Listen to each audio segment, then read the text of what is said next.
తుఫాన్ ప్రభావం వల్ల కురిసిన భారీ వర్షాల కారణంగా పంట పొలాలు పూర్తిగా మునిగిపోయాయని, దీనికి ప్రభుత్వమే బాధ్యత వహించాలని రాష్ట్రం సర్పంచ్ల సంక్షేమ సంఘం అధ్యక్షుడు చిలకలపూడి పాపారావు అన్నారు. మోపుదేవి ఎస్టీ కాలనీలోని 20 యానాదుల కుటుంబాలకు రగ్గులు, రొట్టెలని పాపారావు పంపిణీ చేశారు. జూన్ నెలలో ఇవ్వాల్సిన నీటిని నెల రోజులు లేటుగా ఇవ్వడం వల్ల ఇలాంటి పరిస్థితి దాపురించిందని ఆయన ఆవేదన వ్యక్తం చేశారు. అవినిగడ్డ నియోజకవర్గంలో డ్రైనేజీ వ్యవస్థ అస్తవ్యస్తంగా ఉందని, అవుట్ఫాల్స్ స్లూయిజ్ ఉండి కూడా రిపేర్స్ చేయకపోవడం వల్ల నియోజకవర్గంలోని పంట పొలాలు మొత్తం నీట మునిగిపోయాయని అన్నారు.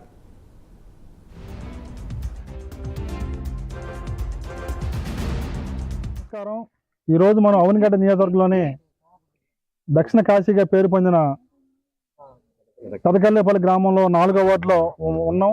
ఈరోజు డాక్టర్ బిఆర్ అంబేద్కర్ గారి వర్ధంతి రోజు. ఆ వర్ధంతి రోజు మరి చిన్నపాటి తుఫానికి ముందు 2 రోజుల ముందు మిచ్చంగు తుఫానికి చిన్నపాటి వర్షానికి ఈ రహదారులు మొత్తం పూర్తిగా నీటి జలమైపోయి అర్జునవాడ కాలనీలు కూడా నీటి జలమైన పరిస్థితి ఉంది.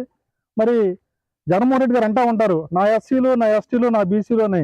ఏది ఎస్సీలకి ఉన్న రహదారుల కార్యక్రమం ఇదే నా ఎస్సీలు అని మేము క్వశ్చన్ చేస్తా ఉన్నాం. ఎందుకంటే నా ఎస్సీలు అంటాం కాదు, దానికి మౌలిక వసతులు కల్పించాలి. రోడ్లు సౌకర్యాలు కానీ వాళ్ళకి కావాల్సిన మౌలిక సదుపాయాలు అన్నీ కూడా కల్పించినప్పుడే మీరు గవర్నమెంట్ సక్రమంగా నడుస్తారని చెప్పి అనుకుంటా ఉన్నాం. కానీ ఈ విధమైన నీటిలో మరి ముందుకుపోయి అర్జునవాడలో మరి కాలనీ వాసులు చాలా ఇబ్బందులు పడతా ఉన్నారు. ఈ నీటి సమస్య వల్ల అనేక అంటురోగాలు కూడా ప్రబలుతూ ఉంటాయి. దీన్ని పూర్తిగా దోమలు కానివ్వండి, అన్ని రకాలు కూడా అంటువ్యాధులు కూడా ప్రబలే అవకాశం ఉంది. కాబట్టి తక్షణమే ప్రభుత్వం వారు మరి స్పందించి మరి ఈ రహదారిని కూడా నియమించి ఈ వాటర్ను కూడా బయటకు పంపించే విధానం కూడా చేయాలని చెప్పి కూడా ఈ సందర్భంగా తెలియజేస్తా ఉన్నాను. ఎందుకంటే ఇక్కడ స్థానిక ఎమ్మెల్యే గారు కూడా దీన్ని స్పందించాల్సిన అవసరం ఉంది. మీ నిధులు దిగొచ్చి మరి రోడ్లు కూడా చేయాల్సిన అవసరం కూడా ఉంది. కానీ ఏమీ లేకుండా కూడా ఏదో పైన మేము చేస్తున్నాం అంటే అది ఉపయోగకరంగా లేదు. పూర్తిగా ప్రభుత్వమే బాధ్యత వహించి తక్షణమే దీన్ని ఈ కాలనీ వాసులు తగిన న్యాయం చేయాలని చెప్పి కూడా ఈ సందర్భంగా తెలియజేసుకుంటా ఉన్నాను. గత 3 రోజుల నుంచి కురిసిన వర్షాలు మిచ్చంగు తుఫాను వల్ల మరి పంట పొలాలు పూర్తిగా మరి నీటిలో మునిగిపోయిన సందర్భం మనం చూస్తా ఉన్నాం. దీన్ని పూర్తిగా మరి ప్రభుత్వమే మరి బాధ్యత వహించాలి. ఎందుకంటే జూన్ నెలలో మనకి ఇవ్వాల్సిన సాగునీరుకి 1 నెల రోజులు 45 రోజులు లేట్ ఇవ్వడం వల్ల కూడా ఈ పరిస్థితి దాపురించింది. దీన్ని పూర్తిగా మరి ప్రభుత్వమే వహించాలి.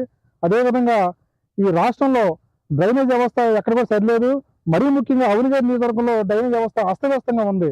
మరి లూజ్ పాయింట్స్ వాళ్ళు ఎన్ని కూడా రిపేర్లో ఉండి కూడా దాన్ని ఇంతవరకు కూడా రిపేర్లు చేయించిన పరిస్థితిలో ఈ అవనిగడ్డ నియోజకవర్గం మొత్తం కూడా ఇట్లా పొలాలు నీటిలో మునిగిపోయిన సందర్భంలో స్థానికంగా ప్రభుత్వం అలాగే ఇక్కడ స్థానిక ఎమ్మెల్యే గారు కూడా దీనికి పూర్తిగా బాధ్యత వహించి మరి అది డ్రైనేజ్ వ్యవస్థని మరి పూర్తిగా చేయాల్సిన బాధ్యత ఆయన ఉంది కాబట్టి చేయాలి.